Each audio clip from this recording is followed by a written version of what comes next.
আসসালামু আলাইকুম।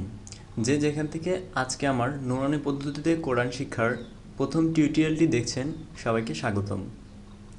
আজকে আমরা আলোচনা করব ২৯টি হরফ নিয়ে এবং মুখস্থ করব ২৯টি হরফ, যাতে করে আমরা কোরআনুল কারীম পড়তে পারি।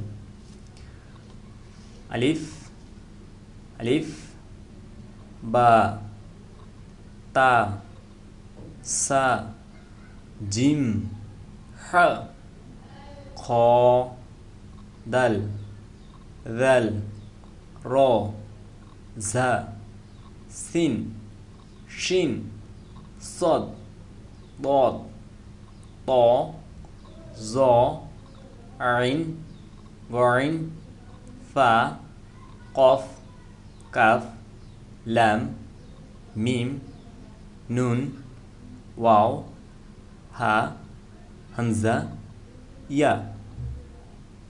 এবার আমরা দেখে নিই যে হরফগুলা আমাদের সমস্যা করতে পারে বা সমস্যা হচ্ছে বা হতে পারে।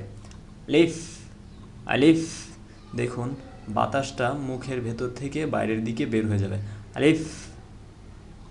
এখানে হা, এই হা যখন আমরা পড়ব তখন এটার উচ্চারণ হবে হা, যখন ছোট হা পড়ব তখন এর উচ্চারণ হবে হা। দাল, দাল, যখন এই দাল পড়ব তখন জিহ্বার আগা সামনের দিকে একটু বের হয়ে যাবে। দাল, দাল, দাল। কফ, কাফ, ওয়াও। অনেকে এটা পড়ে থাকেন ওয়া, কিন্তু না, এটার সঠিক উচ্চারণ হচ্ছে ওয়াও। আইন, আইন, গইন। এবার আমরা প্রথম থেকে আরও একবার পড়ব। আলিফ, বা, তা, সা, জিম, হা, খ, দাল, দাল, র, ঝা, সিন, শিন, সদ, দদ, ত, জ, আইন, গইন, ফা, কফ, কাফ, লাম, মিম, নুন, ওয়াও, হা, হামজা, ইয়া।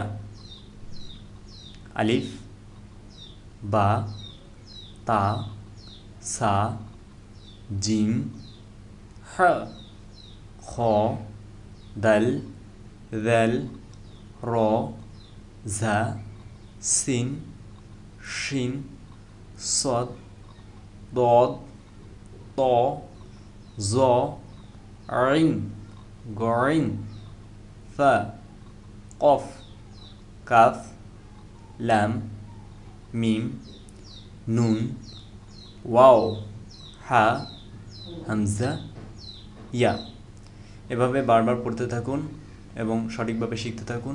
ইনশাআল্লাহ আমরা কোরআনুল কারীম সঠিকভাবে। পরবর্তী টিউটোরিয়াল দেখার আমন্ত্রণ রইল। সে পর্যন্ত ভালো থাকুন, সুস্থ থাকুন এই কামনায়। আসসালামু আলাইকুম ওয়া রাহমাতুল্লাহি ওয়া বারাকাতুহু।